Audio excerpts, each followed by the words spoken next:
All right, folks, welcome back to yet another episode of Fresh Juice, an indie game podcast where we talk about indie games, we review indie games, we do it all. We got a great game to review this week, or is it great? You'll find out at the end of the review.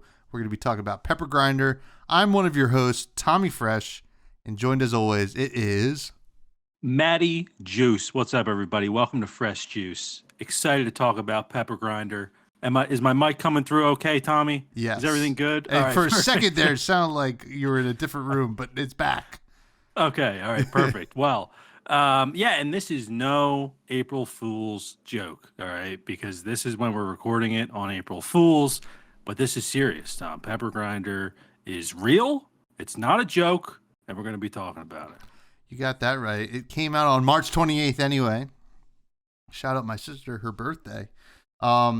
It's going to be a fun one to talk about. I'm interested to see. I'm always interested to see what you have to say about these games, Matt, but especially interested this week, of course. But we do have a lot to talk about. We have some news, and we should hit that news right now.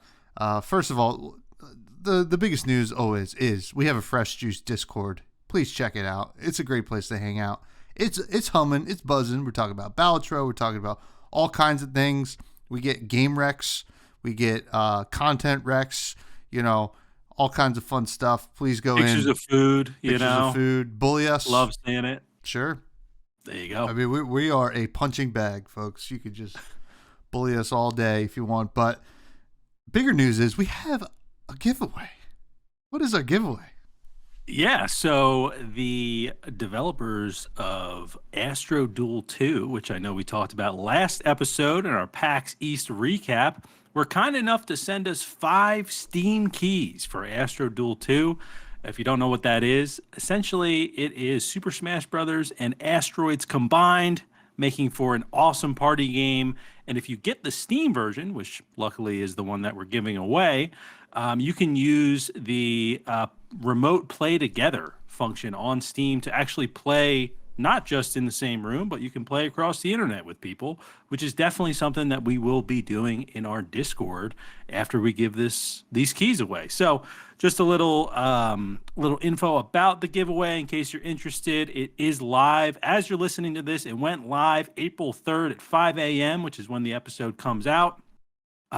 Giveaway link will be in the description of the show.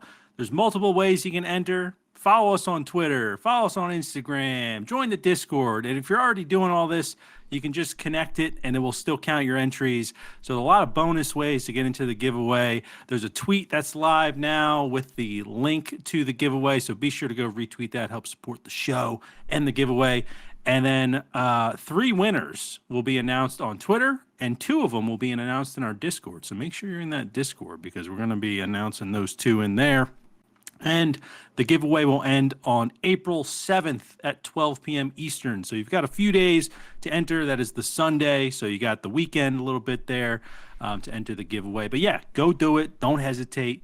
You stop right now. If you're listening and you're driving right now, pull over, open up Twitter, click that giveaway link, enter the giveaway, then get back on the highway.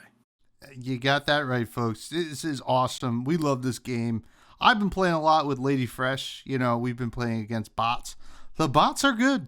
I will say the bots are pretty good even when they're on easy mode. So if you like a challenge, this game's for you. So check out that awesome giveaway. And we got some more giveaways coming down the stretch as well, which we will talk about. But let's get to the real news. First of all, I just threw this in here. If you've been following Balatro at all, obviously we really love that game. We are still playing it a lot. Local Thunk announced the plans for the first major update, which I think is going to have like 30 changes or something like that. 30 changes. Quite a bit. And it will happen on Steam first and then go out to all the other platforms as they get released. I think at this point we're probably pretty close to the Steam update because this got announced like a couple days before we recorded this. Some of the updates were like, I think the blue chip, like the blue stamp or seal, is going to be good now. It's not so good. It's one of the worst, seals you can get. And then also just some like quality of life stuff with the stakes and and make the first couple blinds a little bit more interactive. But that's pretty exciting. I'm just happy to see him. He could have just, or they could have just rested on their laurels after having such a huge success. Yeah, absolutely. With the insane success that it's had, local Thunk could have just been like, "All right, I'm just gonna ride this out."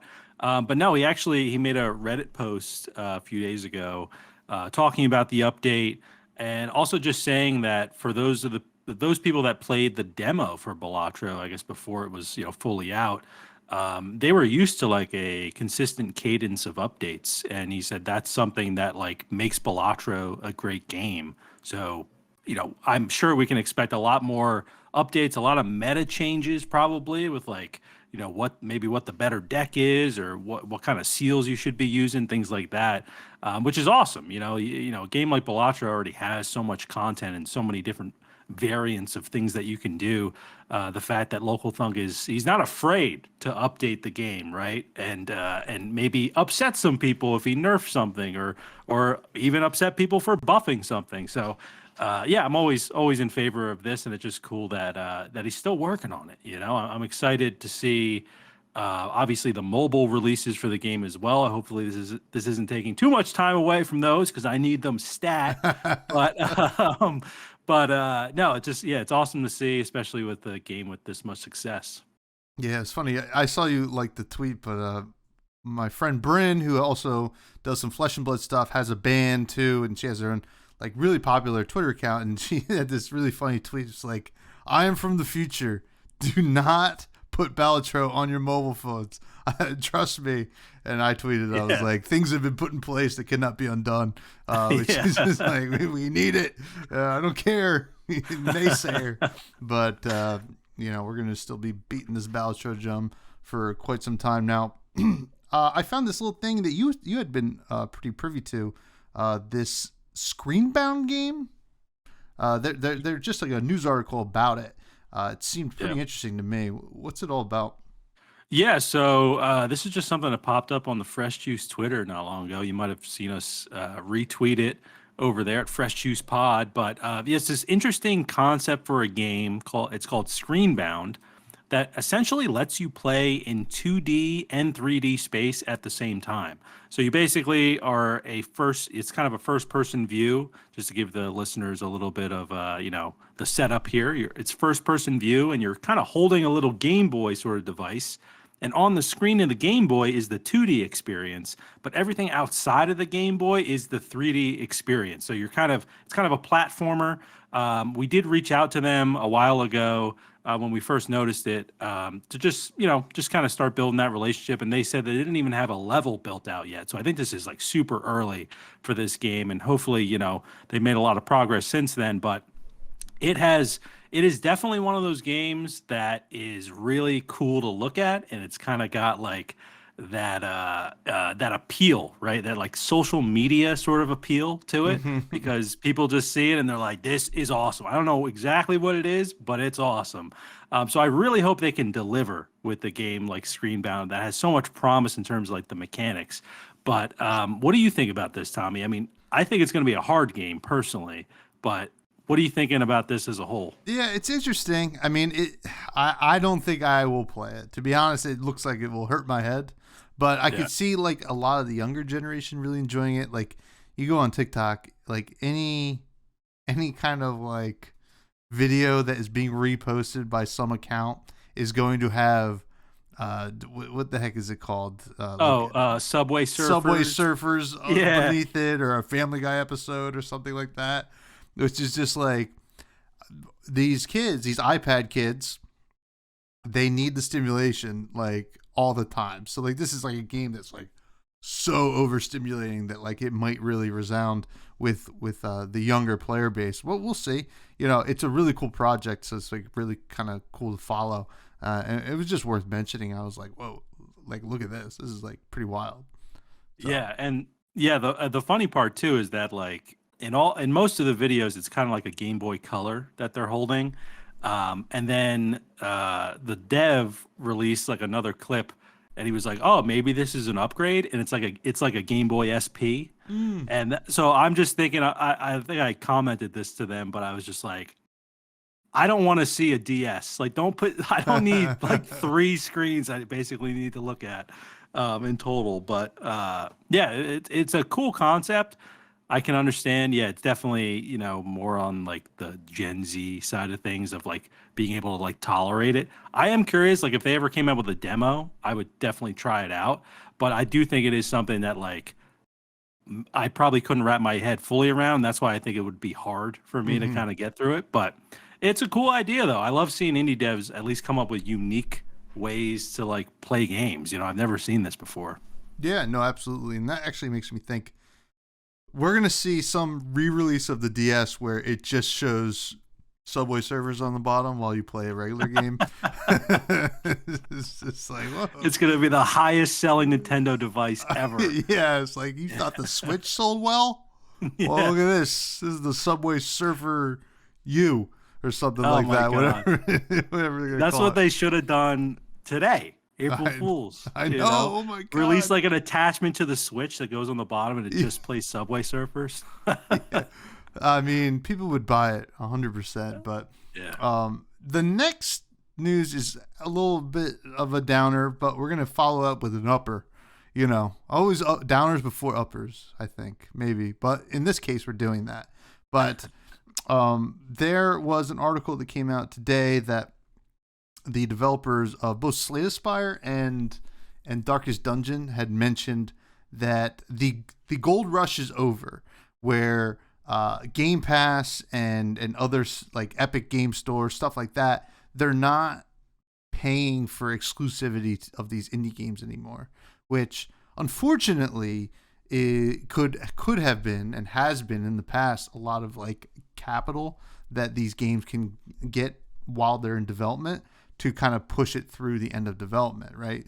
Yeah. We talk about these indie game studios all the time. And it's like it's limited resources, and when you get like an exclusivity kind of deal with these, giant AAA kind of like game services, it injects that capital into your system right before you run out. So if this is the trend, and a lot of what they're saying here is that it's just we're in a game recession. We're in a regular recession too, but like a video game recession. We've talked about all the layoffs and stuff like that. But in response to that, the Xboxes, the Microsofts, the Epics, all these different game stores are cutting back on their costs. I mean, they'll take the games to put it on, but they're not going to pay for exclusivity because that's like just an unnecessary cost to them, which could hurt some games that are right on the cusp, right? It's pretty tough, but a little sad. But did you see any of this, Matt? No, this is actually the first I'm seeing this, and it kind of surprises me in a way. Like I understand we were, they say the gold rush is over for indie games. It still kind of surprises me because of the next story that we'll talk about, but also the fact that yeah, there have been a lot of layoffs this year and the last year as well. More specifically, this year, I think it's even surpassed the amount of layoffs already that we had in all of 2023. But I have seen a ton of people on Twitter from people who got laid off that are like, "Hey, I'm starting my own indie studio," or I'm going to start looking at indie studios and start working at them. So I think, yeah, there could be a lull right now with kind of indie games and just the overall, I guess, demand for them. I'm assuming that's obviously like coming into the play of whether you put an indie game on Game Pass or not is whether you think you're going to get your like return on investment back eventually. But I do think there's a boom that's going to be happening with indie games because of everything we've seen over the past 2 years. I just think there's the quantity of indie games is going to be so much higher than it is now in terms of releases. And then I think that we could potentially see Game Pass and Epic Games kind of come back and start supporting indie games, even more. I think it's almost something I feel like that kind of comes in waves where, yeah, we had a lot of boom because of COVID, right? Everyone's home. Indie games obviously perform really well. Now we're starting to see, okay, a lot of these companies overhired. So there's been a lot of layoffs, but then that will hopefully kind of cause a lot of indie games to get spun up, and it'll just maybe be a cycle that kind of happens. But yeah, very interesting that Game Pass is the surprising thing for me here, because there are so many indie games on Game Pass, and I would think as an indie developer, you would almost want to take like a pay cut to be on Game Pass, because of you already have like a massive user base. It's a lot easier to notice new games on Game Pass than new games on Steam or on the Epic Game Store or just regular Xbox Store or PlayStation Store. Like Game Pass, I boot it up, I see like, oh, here's 5 games that got added recently. They're advertising that all the time. So I would, as an indie dev, I am surprised that Game Pass is saying this, but well, I'm not an indie dev, but if I was an indie dev, I would be kind of surprised that Game Pass was saying this. But anyway, yeah, very surprising to me in general. But there are some good points in here for sure. I'm just kind of taken back a little bit that like they're like, oh, the gold rush is over. It was like, oh, first off, there was a gold rush. Like, yeah, I mean, I guess from what I gather from this article is that like there was a big strong rush of Xbox saying, yeah, we want your game on this. Like we're excited for like about what you're doing when it releases. We want it on, right? And now, even if they were excited, they don't want to spend the money. So you're just not going to get a lot of like funded like indie games, like funded via distribution, like to these services, like where they're going to have to make it on their own. It's going to be like a Battletrove situation or any kind of a lot of the other games we've played, like put it on the Steam store and hope to like get great marketing and do it yourself. So it's pretty interesting. But on the flip side of that, it looks like a lot of these indie devs are coming together and they're saying, you know what? If the Game of the Year awards isn't going to give us the spotlight, if they're going to just like give us a short little shout out, we're going to do our own thing. So we have you sent this to me, the Triple I Game Awards. Yeah. What is it? Yeah, so the developers of Dead Cells, Darkest Dungeon, and Slay the Spire are launching their own Triple I initiative, Triple I Game Awards. On April 10th, it'll be a 45-minute, as they say, tune in for 45 minutes of bangers of current indie games that are out, new indie games that will be coming out. So it seems like we're, for the first time that I know of, getting an indie specific event that is more than just one developer or one publisher. It's multiple coming together, sharing all this great stuff for indie games, and also trying to coin a new term of triple I games, triple A, triple I. I'm for it. I'll call something triple I. But yeah, what do you think of this, Tom? I think it's awesome. I mean, and it's funny enough, the developers of Darkest Dungeon and Slay the Spire were interviewed in the previous article, and they're part of this initiative as well. It'll be interesting. Is it a game award show, or are they just featuring things? It'll be fun to watch. It's on April 10th, around like 1 p.m. Eastern, I think it was. Yep. We'll be tuning in. Maybe we'll do something in the Discord, but should be really cool. Obviously, Dead Cells and Slay the Spire, two of my favorite games. I never got into Darkest Dungeon. I feel like I should. Like people talk about that game all the time. I should give it a fair shake, but I'm excited. Like, it's just kind of cool that they're kind of saying, hey, listen, if we're not going to get help from the outside, we're going to just do it ourselves. And hopefully this means that these developers are also like saying, like, if we bring up, every ship with the tide, right? The rising tide raises all ships is the saying. So like, I hope that's what we're seeing here, and that we're going to get like a really, really cool collaborative effort where we see your Dead Cells, your Darkest Dungeon, yada, yada, yada, bring up new games that the enjoyers of those games are really going to enjoy as well. Yeah, absolutely. And that was something that they had mentioned in this article as well, is that they basically came up with this idea because they were looking to announce their game and they couldn't really find like a fitting spot for it in any of the existing showcases. So this could be, if this ends up going well, which I imagine it will be. People seem to be really happy about this. Actually, I've seen a lot of people say this is the first bit of gaming news they've heard all year that they're excited about, which I can believe with everything else that we've kind of covered. But this could, it could be a great opportunity for those smaller studios that don't really know where their game belongs in these current showcases. They're showing these massive AAA games, and they're like, who's going to care about this small game, right, of mine that maybe it's a little mobile game or, whatever it is. This could be a really great platform for those studios. And then just another thing that I thought was pretty interesting to point out is that this first iteration of the III initiative doesn't have any sponsors or advertisers. They are funding it. All the participants are chipping in to fund this event.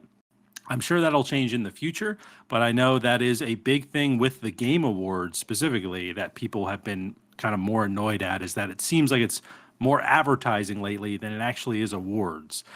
So I'm hoping, this doesn't end up evolving into that same fate, but really cool that, we'll be able to literally tune in for 45 minutes of straight indie games on Wednesday. Yeah, and all those developers have Wednesday. Yeah. All those developers have like big bangers coming up that people have been talking about. We know that Dead Cells, they ended their development on everything, right? They had a nice long run. And they're supposed to have something new, right? With their Motion Twin, right? That's Motion Twin. And I believe, Slay the Spire has something else coming down the pipes as well. Obviously, Slay the Spire, huge, giant game. People are looking forward to what's coming next. And then Hyperlight Drifter also has the sequel, the almost 3D platformer sequel of Hyperlight Drifter coming out. I think that was mentioned, which, people are excited to know about those games anyway. And it's kind of cool to kind of get it here rather than mixed in with a bunch of other stuff. I know we get the Nintendo Switch Direct Indie Spotlight, which is great. I think that's awesome. Yeah. But it's limited to just games that are coming out on the Switch. So this should be really, really sweet. So exciting stuff. Yeah, it really is. And who knows, maybe maybe we'll be a sponsor of the III initiative. We'll be the first ad they have. No, we're going to be presenters, Maddie. We're going to present an award. That would be awesome. That'd be awesome. And the award for the freshest juice goes to Dave the Diver. What? Oh my god! But we do have a game to talk about today, though. All jokes aside, on April Fool's Day, when we're recording, not when you're listening. But Pepper Grinder just came out March 28th on PC and Switch. It is developed by RH, which is a solo dev, and it's published by Devolver. Obviously, Devolver, a huge player in the game. And it's on Steam, Epic Game Store, and Switch. The price is $14.99. It is a 2D adventure platformer. We'll discuss why I'm doing platformer in quotes, because there is a twist on the game. And I guess we'll just get right into the gameplay. You play as Pepper, and Pepper finds this drill named Grinder. There you go. That's the name of the game. And she has to go through these levels and use the drill Grinder to get through these levels by drilling through sand, ice, dirt, whatever, and picking up coins and gems and stuff like that, and your different kinds of currency in the game, because it is very much almost like a Super Mario World type game where you go in, you do your level, you come out, and you can walk around the map, go to different levels. There's a store where you buy upgrades, more hearts. You can buy you can buy stickers for your sticker book. You get a sticker book. That's pretty cool. And you get to do all these kind of cute things, but then you go into the levels and you just basically have to get from point A to point B. You're going through the levels, trying to get these giant coins almost like, you see them in platformers all the times. Like usually, I'm trying to like think of like a really good Yeah. example. I feel like Sonic always had them. Maybe not. They probably did. I know Mario probably has them, but I Mario, don't know yeah. what to call. They're like collectible coins Hmm. throughout the level. There's like 5 per level, Yeah. so you need to try to find them. And then that is a currency that you can use at the shop that you were talking about. Yeah, yeah. You can use it to unlock new areas on the map and et cetera, et cetera. There are 4 different maps you go through, so 4 like things. So it's not a terribly long game. I think it's like 4 to 6 hours. You get presented with different challenges to kind of do through these levels where you use your drill to control one thing or another thing. Like sometimes you can pick up a gun. Excuse me. You pick up a gun. You can pick up like a hook that you can like swing around some levels. There's a whole bunch of different things you can do. It's like a really unique take on the platformer genre that I have never really seen. And to be honest, I really enjoyed the gameplay here. And it was challenging. At first I thought it was just gonna be super easy. Like the first 2 levels, I'm like, I'm breezing through this. And then I got to the first boss and I'm like, oh no, like this is really, really hard. Lady Fresh was watching me and like I had a harder time with it than I'm comfortable to admit. But, I kind of eventually got the hang of it. And, the first boss kind of has like some bullet hell kind of things going on, but you have to like really learn how your drill like works, right? Like, Yeah. and then as you go forward and play against other bosses, it increases the different kinds of challenges you have to do. But the gameplay I found very rewarding when you finally got it, and there's also a certain amount of timing that you have to do, like which is kind of cool.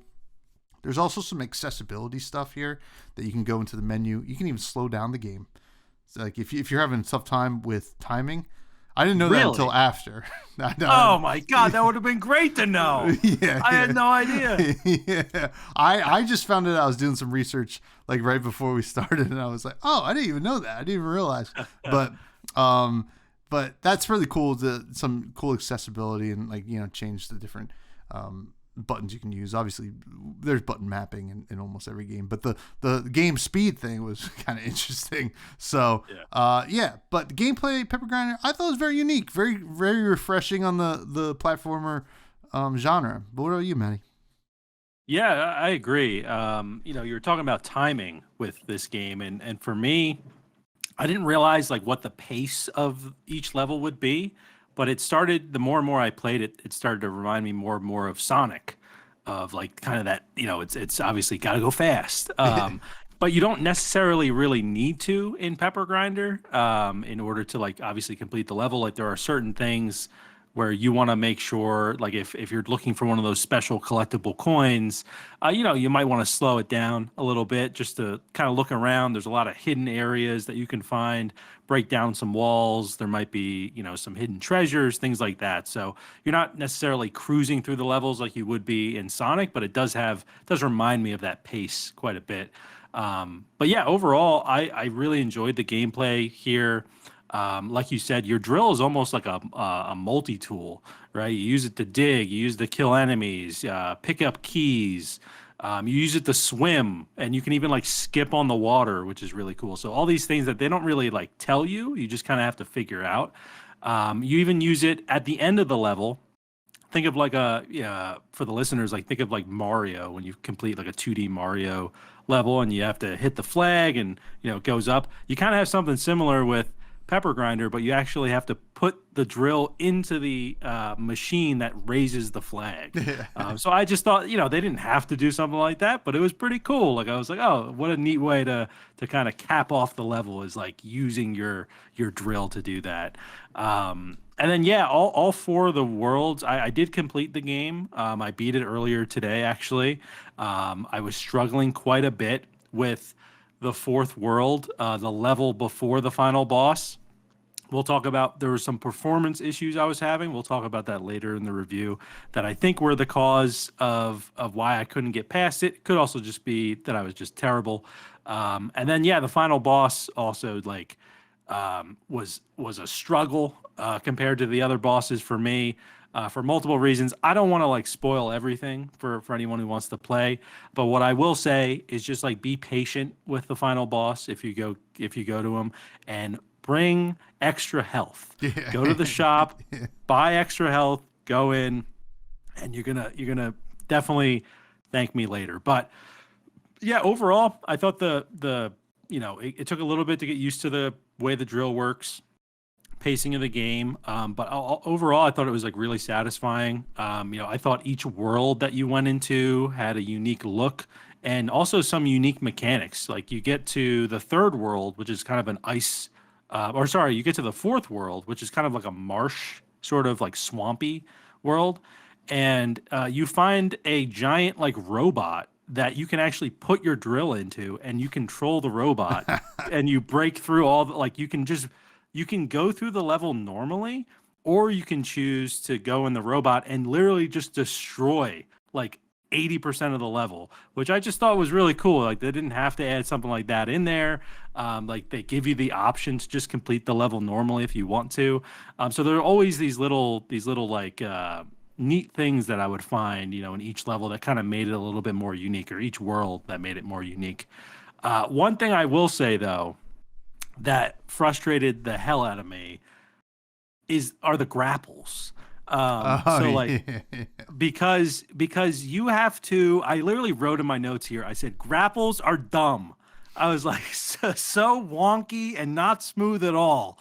But I was really mad at the time when I wrote that. I feel a little bit better about them now because it does take that had the largest learning curve for me, because the way they essentially work for the listeners is like, you're going through the level normally with like your drill, and then when you go to grapple something, you have to like use your drill again to like jump off of the grapple, at least as far as I know. And then if you want to drill again, you have to like let go and drill again. You can't Yep. just like hold the drill down. So like that was something. There are certain levels where like if you fall off your grapple, like you're probably gonna die or you're gonna take a lot of damage. So you have to get everything like perfectly right. And there's all these kind of like um I don't even know what you would call it, like chain events that essentially happen, like chain reactions, sort of, where you're like grapple, dig, shoot, grapple, like just like you have to like remember all the button inputs. So that took a little bit to get used to. So just a fair warning out there for anyone who thinks things are going smoothly in the game. Just wait until you get the grapples, because that caused some trouble for me. But overall, yeah, I'll just say like super fun gameplay. I wish the game was longer. It actually makes me want like DLC for the game. I don't know if they're Mhm. planning that. I know Pepper Grinder's been in development for like ever. Um, so I don't know if they're planning any DLC, but I would definitely pick it up if there was, just for the pure gameplay elements. It was just so much fun. I honestly like I would have loved like a dig dug mode where I Oh, just could like yeah. continuously dig. It's just so satisfying to use that drill. Something like that could have been fun. It was cool, yeah, and I think the grapple thing though, I think you hit on a good point, and it's something that it was my one critique of the game was, and it's just something that is happening because it's such a short game, is that the difficulty jumps so quick, right? Yeah. It doesn't feel like a smooth grind up in difficulty where Hey, Pepper Grinder, grind. Yeah. yeah, like there's 4 worlds. I would have loved 8, right? Like where, and I understand it's a one person developer, so like it's like I understand. But that being said, you get some more levels in there, and all of a sudden you get a little bit more of like a gradual, difficulty increase as you go through. Yeah. That's like my one critique. It just like it felt like it got hard really quick, right? And you're just like, oh wow, okay. I was breezing through it like 2 seconds ago, and now Yep. it's a little bit tough. But that being said, the gameplay is fun enough that you're like, all right, well, I'll still grind away at this. But Yeah. let's talk about the story, which, I didn't complete the game. I got through the first two worlds, so halfway through the game. But it starts out, you're Pepper, and she has a bunch of loot or whatever, and then basically somebody steals it. This like these narwhals and this like other evil lady, and you get stuck, and you got to go through the worlds to get to it. I don't really know if there's a whole lot more to it. I don't know if you really need a lot, but it did seem like they were trying to set it up to be more. So you can probably elaborate more if it does get to that point. But for me, it was like, okay, this is a decent setup. I understand why you're doing this, but I didn't get a lot of like who Pepper is, I guess.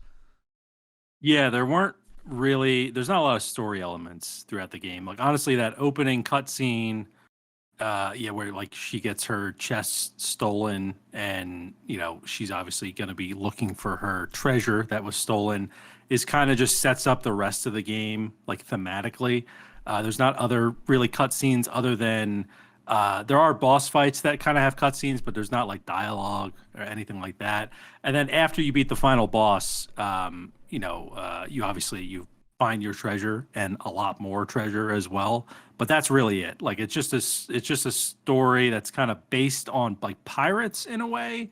And then you're just looking for your treasure that was stolen. But yeah, I can imagine with just like how long this game was in development and that it's a one person, developer or dev studio, that it seems like they were mainly focusing on like the gameplay elements and not so much the story side of things. But I was thinking as well when I first saw that opening cutscene that there would be more story elements throughout the game, but it didn't really happen. Even like between the worlds, nothing to really introduce the next world. You just kind of like walked into the next map. So something like that could have been cool. But really, like for me, it doesn't take too much away from the game, with these kind of lackluster story elements. Yeah, it's kind of interesting. Like I feel like we would benefit from. I'm gonna even look right now if like there's some kind of like a comic book to go along with this, right? Like a little graphic novel. I think this is the kind of perfect game for that because it has really really cool character design and kind of vibe that like, okay, we have this really cool game. Here's like a little graphic novel to go along with it. I'm not. I mean, I don't even. I mean, I know there's no comic book. I feel like we would have heard of that, but I don't even see like a little bit of a what do you call it? Like a like an article, like a lore kind of article. Oh yeah, Yeah, I yeah. don't see anything. Yeah, not much from what I'm seeing on their website and Devolver site. Yeah, they even in like the main kind of points, the main things they want to talk about with the game, they kind of have like three sort of bullet points right here. Like they don't mention story at all, so it definitely like wasn't a focus. But I agree, like the characters are really cool. The bosses are really cool. Like it would be awesome to get some sort of like graphic novel or um, even just like if they ever updated the game and included a little extra cutscenes. Like I just think you know I want to know more right about Pepper Grinder. I actually didn't even realize that the main character's name was Pepper until you mentioned it because I don't even know if they really explained that in the game. They didn't. I actually watched a developer Devolver did a facts video, like a minute facts video. This is Pepper. This is her drill grinder. Like, oh, okay, it's all making sense. Yeah. So like more companion pieces like that. I think that's what I was like comic book companion would be nice, right? Like I think you have the beginning of like a really cool IP here, right? Like this is something that if it really resonates with people, would be cool. On Framemakers, the game we talked about last week, or or even to see more like Pepper Grinder 2 is like a much more not ambiguous, ambitious, much more ambiguous project. No, much more ambitious project with like a bigger team. Would be really cool. And then you can kind of really build out the IP because I think there is something special here. So Yeah. we just liked a little bit more on the story, but visual wise, I think we kind of already touched on it. But like, the character design's awesome, and I love pixel, the classic indie game, pixely. Everything looks really good here. I think that the little narwhals are freaking the weirdest, cutest things I've ever seen. Like I would want like a little plush. I'm not a big plush guy, Yeah. but a nice little plush of those narwhals are pretty cool. Yeah. Yeah, character design here, level design, awesome, right? Like it just is so cool to kind of go through. I mean, with any platformer, like different biomes, right? Like of things like lava levels, and then like ones where you're drilling through giant stakes. That was kind of funny, Yeah. stuff like that. So like, I really like the visuals here. I mean, it was very bright, it was very colorful. There was even a point in the first couple levels where the backgrounds are pretty dynamic as well. You had there's a giant character in Yeah. the first region that's like walking in the background. I'm like, what the frick is that? Like, that's so cool. So Yeah. I really love the visuals here. It was really fun to look at, and to kind of go through, and everything kind of made sense. You can kind of tell where the secret walls were and stuff like that, which is like kind of harks back to a question we got last week about video game logic. It's like, that looks like a wall that's gonna break. Let's check that out. Yeah. Yeah. No, absolutely. Yeah. The art here, it's just fantastic. Gave me like Dead Cells, like Fez. I was even thinking that I know probably like I'm the only one that's ever played that game, but years ago, Fez, like it's got that cool pixelated art style. And then yeah, as far as like the that big creature in the background, there's actually I forget what level it is, but it's like maybe in the third world, he actually comes to the foreground and like helps you complete the Really? level. Yeah, which like because there's certain parts where I'm like I can't make this, and then he just comes out and like puts his hand out and you just run across, and I'm like that's so cool. And it literally I think it's one level that he does it, so it's truly like not not something that you'll get sick of. It was like a very like surprising moment where I was like this is really awesome. But yeah, overall like yeah the art was great.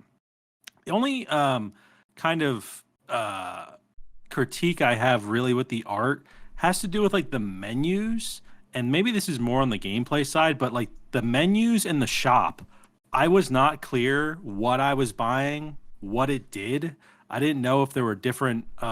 There's no tool tips really that pop up that I remember that tell you. Obviously you can figure out like the extra health thing pretty quickly. Mm-hmm. It's kind of this gumball machine of extra health kind of tokens that you end up getting. But then there's like things that you can buy. Like I didn't know there's a golden key that you can buy Yeah. for 10 of those collectible coins that you get in the levels. I didn't know what that did until the fourth world. I was like, do I really want to spend 10 coins on this? And I was like, I will. And then I was like, oh, it opens up like another level in the map, like a hidden level on the map. So like stuff like that, yeah, it's cool to be able to discover that, but I would have liked to known that earlier in the game, especially even like you can get different kind of outfits and different hairstyles for for Pepper. I didn't know if they had any like advantages or disadvantages, or if it was just cosmetic. Ended up just being cosmetic, I think. Yeah, I don't know for sure, but I'm pretty sure it's just cosmetic. So something like that. I also didn't know what the stickers did. You buy the stickers, so like on the art side of things, just little tool tips maybe, or just like even if it's just like some sort of indication of like what this is for, that would be great. Like it doesn't even need to be like text. It could be like if I hover over the gold key, maybe it like shows a little animation of like level unlocking, because there's kind of like a little lock on the level. Something like that would be cool. But this is tough because like I never want a game to be over explained to me. Mm-hmm. I want to find that balance, and I just felt like this was a little bit like under explained. But maybe that's just me. I don't. Did you feel any different about that? I mean, I understood the key pretty quickly Oh because, well, then okay, fine. well, I mean, because when I saw it and then I didn't buy it and then I spent money on the sticker sheets, sticker Yeah, pages, and I was like, well, hopefully I don't need the key anytime soon. And I got stuck on then I got to the point where it showed me the locked point on the map. I was like, that's what the freaking key is. And I was stuck on the boss, the first boss. Like it was taking me a minute. And I was Yeah. like, God, if I just bought the stupid key, maybe it had something that will help me. And so I went back and I picked up all the gold coins and opened that up. It didn't really help me. It was just like another level, but it definitely I understood what it was, but like it didn't. It seemed weird to like have to buy it. I think like early on, and I realized, oh, it's just like the bonus level of each thing. But yeah, I don't know. Yeah. I could have used more explanation in the shop as well, especially with the like. I was like, what are the stickers? What do they do? Oh, I only get one use on them. It's kind of cool. You get to go to the sticker pages and put stickers on things. It's just a little fun, like mini game kind of thing that you get to do with cosmetics. I didn't buy any cosmetics. I had guessed they didn't have any benefit, but I also liked like what she looked like off the gate. Like I didn't get any options. So I was like, gotta have that hair. So Yeah. but yeah, I could see that. Like that was it was such a basic shop, but complex at the same time. Like it felt like it might have been more complex than it needed to be. Yeah. Yeah, yeah, definitely. And also, I mean, going back like real quick to like the story, when you're at the shop, there's like these, I think they're moles. There's like mole people that are like essentially running the shops. None of them have any dialogue or talk.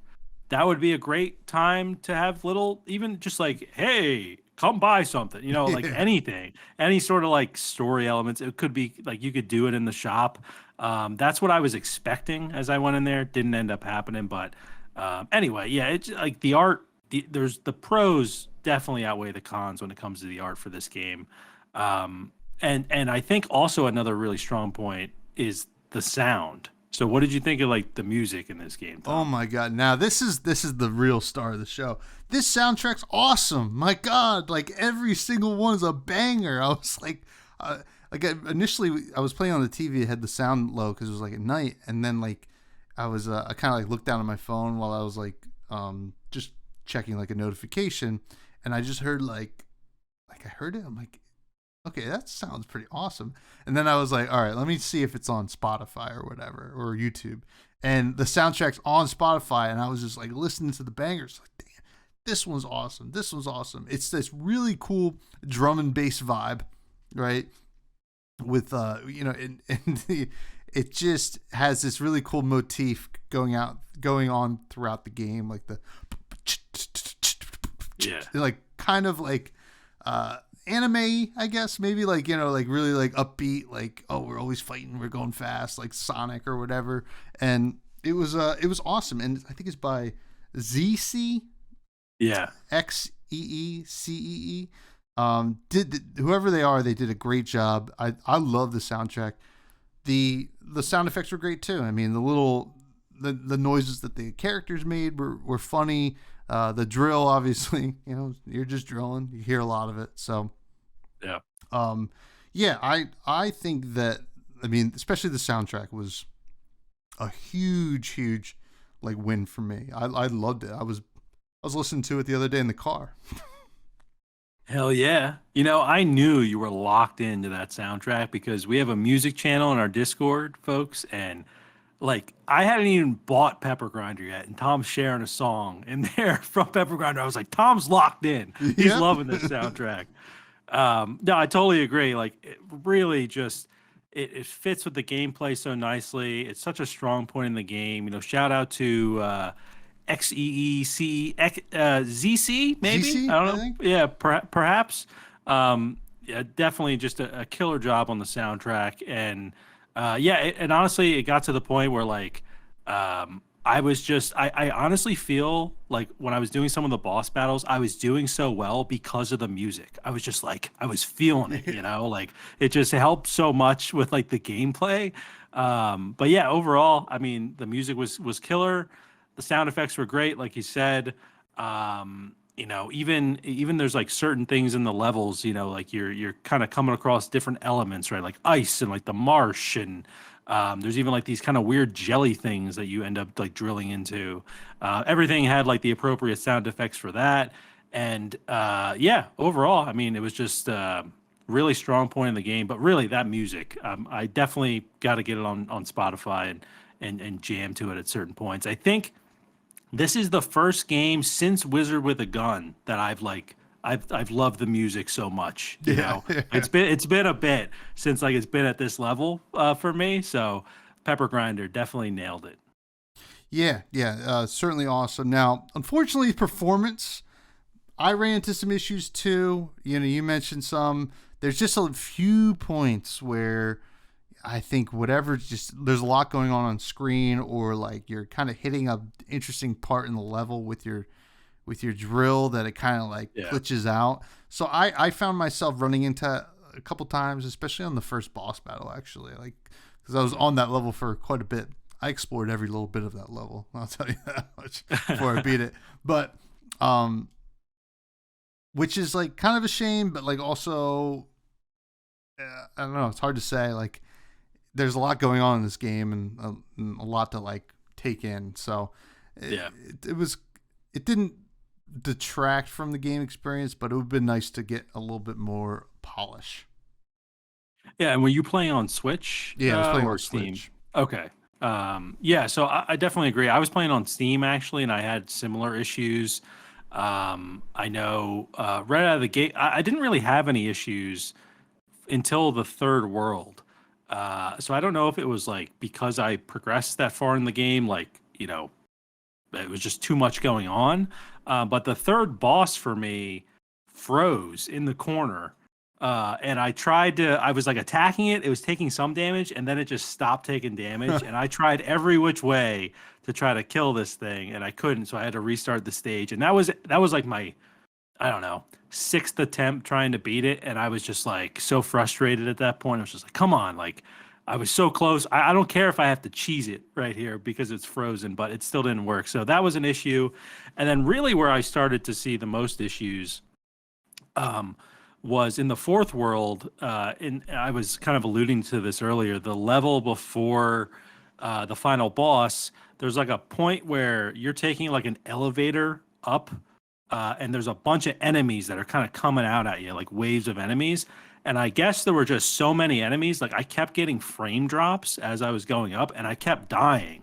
I couldn't progress any further, and it was really frustrating me because I was like, I'm gonna go in there with like full health. I'm gonna try. I tried like every strategy you could think, and like it just kept having frame drops, and I just couldn't get past that point. So I put the game down, came back in like a day or two, and no frame drops. I don't know if there was a patch for that area. Went up, got through it. It was still tough getting through it, and then I was able to progress past that level, which was great. But there was also another issue where I was talking about the robots from earlier. I got into one of the robots and I couldn't destroy any buildings that I had destroyed like the previous attempt. Like it was just a bug where like the buildings were not destructible. It must not have recognized that I was in the robot and that I could destroy these things. But then when I restarted the level, I was able to destroy those same buildings. So weird little things like that that definitely will get patched. It's a solo dev too. We're Yeah. working on it for so long. It seemed like there was already a patch, or maybe just my computer stopped acting up or whatever it was for those frame drops. So, yeah, this is probably the first game in a while where I've had like noticeable performance issues. And it seems like it didn't matter, what the platform that we were playing on. We were still Hmm. kind of running, across those issues. So, I wouldn't say it's a huge deterrent for playing the game in general. But it's just something that, if any of you guys are thinking of picking it up, just be aware that there might be some slight issues with frame drops and, just weird kind of buggy issues that hopefully will get patched soon. Yeah, yeah, which is it is what it is, but we got to mention it for the people. We do. Now we got our final rating here, the final squeeze of our main squeeze here of our review of Pepper Grinder. The ratings go as follow: your best games in the world are certified fresh juices, your Norp Apologues, your Balatros of the world, your Borblasters Well, uh, blasters. of the world, a steel like the Cub, a Get on Sale, um, Was last week a get on sale? Oh That no, was no, PAX lap packs. East. Yeah. Yeah, Um, but the week before it was Rebel Transmute. Rebel Transmute was a get on sale. Manager special. These are your, just kings. If you're Maddie, and spoiled milk is the worst thing you can get. So I'll start. Go for it. This game started as certified fresh juice, but it kind of it kept dropping down. It was like it was like a graph, because I was like, oh man, like this. I'm not really loving this. I like it. But I'm not loving it. And then like I'd hear the music, I'll be like, oh my god, like this is this is awesome. I gotta give it like a high steal, right? I think there's a lot here that you're getting out for $15. Let's just first of all say that's a pretty good deal for such a like a well-rounded game like this, with like a lot of great things going on. I would have liked a little bit more polish here on the game. I think that the length of the game. Now, obviously, I didn't beat it, but like the length of the game, if it was longer, we would have had less of a difficulty jump so soon. I think you got to give your players some time to like marinate with like the game a little bit. But other than that, though, there's a lot of positives here. You got great soundtrack, great art, and really great gameplay. So I would recommend it wholeheartedly. It is a high steal for me. Yeah, I'm right there with you. I'm giving this a steal as well. I was also high up on the certified fresh juice train. But the performance issues I've listed, the length of the game, I would have liked it to be a little bit longer, so there wasn't that crazy difficulty ramp up that you were mentioning. But I still think it's such a cool concept for a game. Like I said, I would buy a DLC for it, like pretty much in a heartbeat. I just think it was just so much fun to play. Really unique mechanics in the game that I've never seen before in like a quote unquote platformer. So yeah, I'm giving this a steal as well, Tommy. We're stealing it. We're We're stealing it. stealing it. Oh my god! And we agree Yeah. on something yet again. Yet again. Yeah, We just got good taste. That's all good it is. taste. Good taste. Now, what was our best game of March? Now that we're officially out of March. Yes, so we played since we had PAX, we played a total of 3 games in March. We have Secrets of Grindia, Boar Blasters, and Rebel Transmute. I think I think we're both going with Boar Blasters as our Yeah. best March game, I would assume. I still play Board Blast. I was playing Board Blasters last night. That game's awesome. Yeah, Board Blasters all the way. There we go. All right. So far in the year, folks, just as a recap here, our favorite game of January was the Norp Apolog. Favorite game of February was Balatro, and favorite game of March was Boar Blasters. All certified fresh juices. What a coincidence! So yeah, there we go. We're gonna put together a list at the end of the year of all of our top games. So there we go. There's the first quarter down, Tommy. First quarter. And April's off to not a bad start with Pepper Grinders. So we'll see what else we got coming. Next week, we review Moto Night, which should be Yes. interesting. We will be giving away 2 Steam keys. We'll announce that next week, right? After Yep. the giveaway for Astro Duel Tool. Astro Duel. Astro Dude, Duel that 2. happens all the time to me. I'm Yeah. trying to explain the game to like Maria, and I have to do tool like I can't say it. It's a tough It one. just- It's a it tongue is. twister. But we do have one big listener question this week from Capolo, aka Andrea Biaggi, who asked, "What are your fresh faves?" Now, for those who don't know, on my other podcast, I do a segment called the Fresh Faves, where I ask my guests some of their favorite cards in the game Flesh and Blood. This is one of our fresh faves. He gave us a bunch of eras in our life and our favorite video game from them. So I figure we just go through each. We each answer, and then we'll give our rec room and say goodnight. Sounds good. Let's Sounds do good. it. First, what was your favorite childhood era video game? I gotta go with The Legend of Zelda: Ocarina of Time. I still get chills when I see that title screen and he's on the horse and the logo comes up, and I'm just just like, oh God. So that's what I got to go with for childhood era. What about you? Pokemon Blue version, folks. That's Ooh, a banger. I'll still play it. I don't care. I'm crazy the like that. worst Pokemon color. All right, No, that was the all best. I about got Blastoise. yellow. Oh, yellow. Get out of here, yellow. I hated yellow. Yellow sucked. Yellow's done. We're done. Yellow's canceled. Teenage era video game. For me, this is going to be Gears of War. Uh, 1 to 3 probably. I played Gears of War. I mean, I know you know Tom, but some of the listeners even know that have played with me. But I played it probably for like 6 years straight. I don't think I played like much of anything else. So yeah, that's gonna be it for me. What about you? It's a tough one. I want to. I almost want to say Super Smash Bros. Melee, but that was like still kind of childhood, and that just kind of carried over into the rest of my life a little bit. So I'm gonna say Madden '08. I played a lot of Madden '08 in high school. Did you? Did you? Yeah. That surprises the hell out of me. You played a lot of Madden '08. Madden '08, man. I had so many different franchises, man. I was a freaking franchise nut. I would always no. Well, so I'm a Packers fan. I would never play as the Packers in any of the games because there was something about it, like I didn't want to touch it. It was like sacred. I was like, let them be them. And so I would be like the Browns. Okay. So I was like, I I'll would fuck always up the pick Browns. No problem. I would always pick the worst team. I was like, well, this is the challenge. Like I try to make it good in a franchise. So, college era video game. Yeah, this one I had to think about quite a bit, but I'm gonna go with Destiny 1 because I vividly remember like I had my big like the original Xbox One in my dorm room, and I remember getting like the disc for Destiny 1. I know that's like crazy nowadays, right? You get a disc for a game. And I played that with my buddies.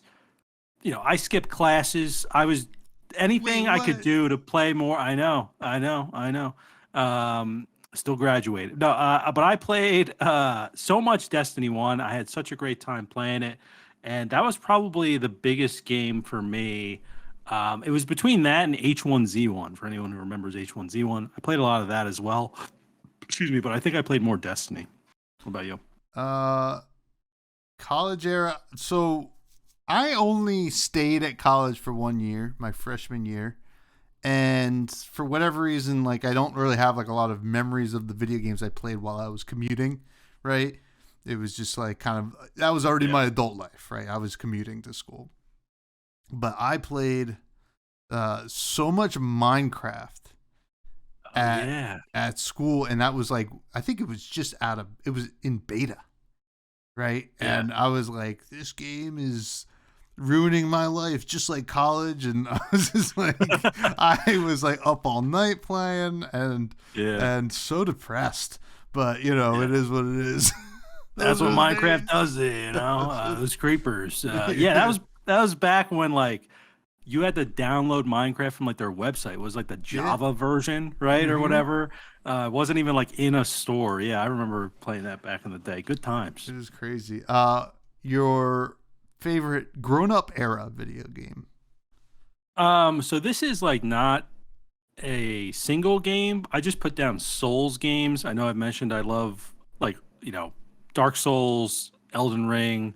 I just love them and I fell in love with them kind of in my grown up era, if you want to say.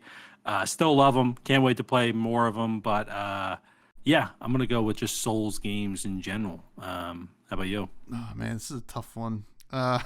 Yeah, it was tough. That's why I couldn't choose like a single game. I just had to be like, this is the genre I'm most into. I mean, I guess Capola saying grown up, like you're an adult and this is what you're playing. I guess like Dead Cells. I think like I Yeah. put a lot of time into that. Like a lot of Metroidvanias. Like I guess if I'm gonna throw it like Dead Cells, Hollow Knight, going back and playing old Castlevanias and Metroids. Just I was like really fell in love with the genre. Um, Yeah. but what's your favorite AAA video game? Elden Ring. Just put it on there. It's my favorite game of all time. So just like there Whoa, you go, all easy time. peasy. All time. I've never had so much like I've never had a game be so much of what I wanted it to be until I played Elden Ring, and I was just like, this is it. Like this is. I'm so excited for the DLC coming. But yeah, Elden Ring. Plus, it was also during COVID, right? So like Hmm. everybody's in Discord. We're all playing together. Like, what a just a great. It checks all the boxes basically of like what I want in a game. Um, but yeah, Elden Ring. How about you, Tom? I'm curious. What's your favorite AAA? This is tough, actually. I'm gonna just say Yeah. Super Mario 8 Deluxe. Okay. I All right. love I love that game. I mean, every time I Yeah. pick it up, I'm like, all right, who wants to lose? It's Yeah. one of like the few like party Mario games that like I feel really competent in. Like I mean, Super Smash could get thrown into this, but like I'm not great at Super Smash. I learned my cheesy characters and I spam the shit out of whatever they do. Yeah. Super Mario 8, I could in my mind right now, if I were able to portray like the twists and turns of like Hyrule Castle in Super Mario 8 Deluxe, I could tell you that if there was a way to tell you that, right? I know they're ingrained in my brain. So like I don't know, there's Yeah. something about it. And Wow. then, you know, whatever, Mario Kart, it's awesome. It's never not good. Oh. Yeah. Yeah. When's Mario Kart Yeah. 9 coming out? God I damn it, was just gonna Nintendo. ask that. I know. I mean, like Mario Kart 8 is pretty close to perfect, but I still like another one. Yeah, well, Like come when we on. get new hardware, or else it'd be like Mario Kart 8 Deluxe again. Yeah. What's your favorite indie video game? Yeah, this is I was between two games. So first one is Valheim. I played so much Valheim. I loved it so much. Played a ton. I played a bit with you, and then I played a lot with my buddy Pat, my buddy John. Shout out to John and Pat.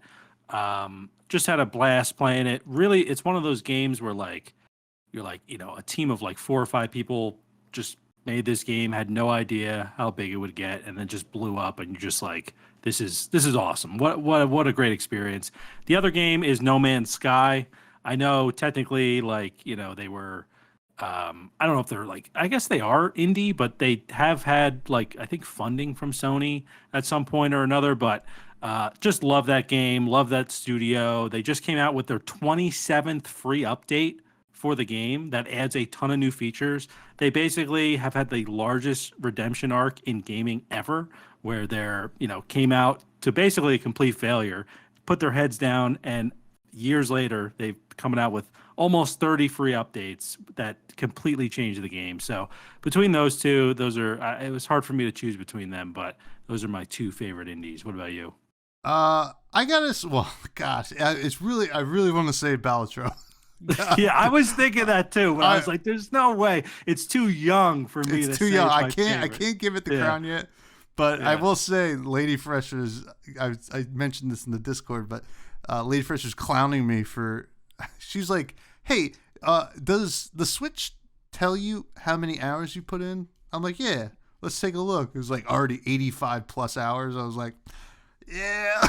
It was like that was as much as like some of the other games I play a lot of. So like, it is what it is. But I got to give it to Loop Hero. Honestly, like I mention this game all the time. I really think everybody should play it. It's such a unique experience, such a unique game, and so well crafted.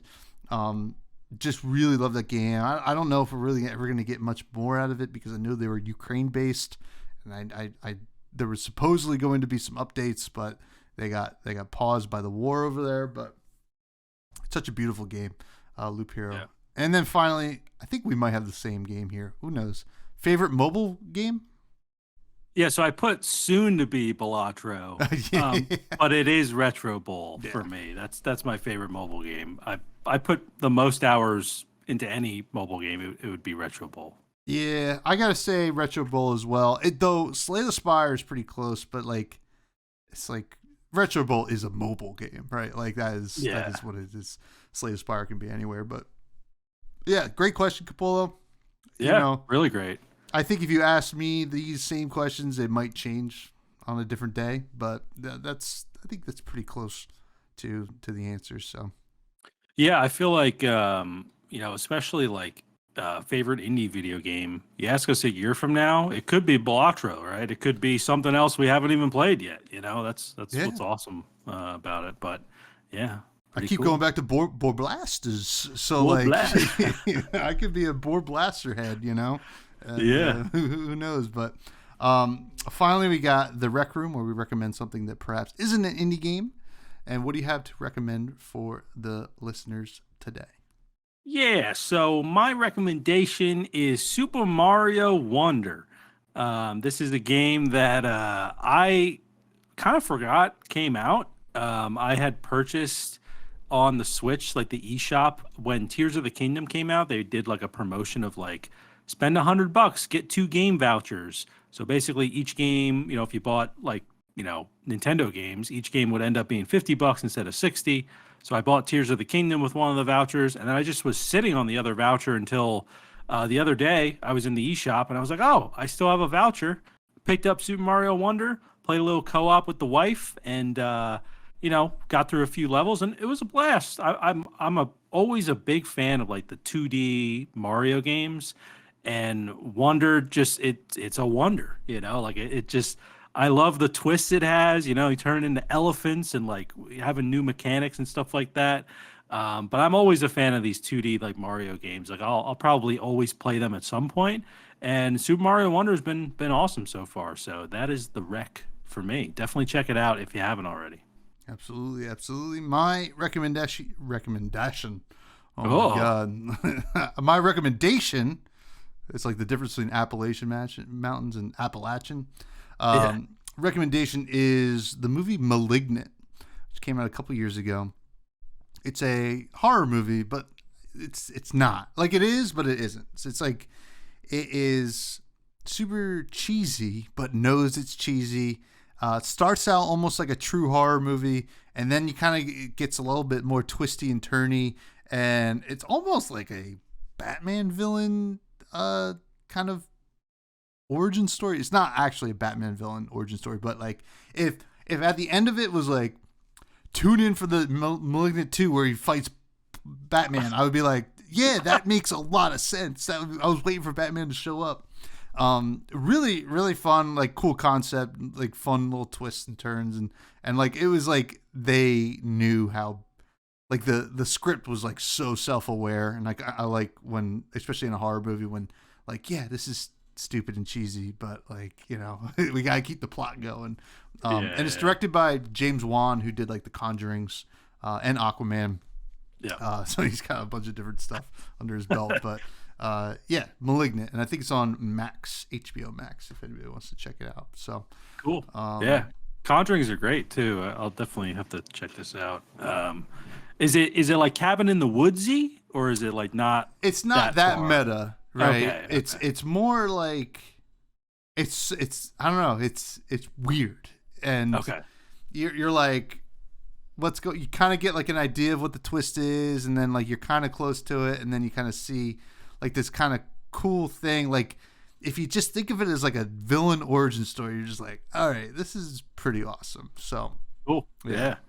And honestly, I think that a lot of movies should end with tune in for the next movie where he fights Batman.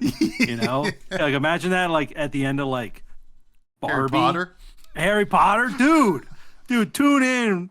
Freaking Harry's gonna fight Batman in the next. I mean, I'm in. I pre-ordered tickets today. Batman wins. I am a firm believer in that argument that if Batman wins any fight, if he's given enough time to prepare. I disagree. Dude, you're wrong, but that's all right. Okay, here we go. Here's another hour of the show, folks. We're going at it. And Exhibit 10, Batman defeats Superman by sourcing kryptonite. But yeah, that's with the help of Green Arrow. Sorry. Okay, all right. Green Arrow, another rich dude. That's like the thing. They're just rich dudes. True. Yeah, you're right.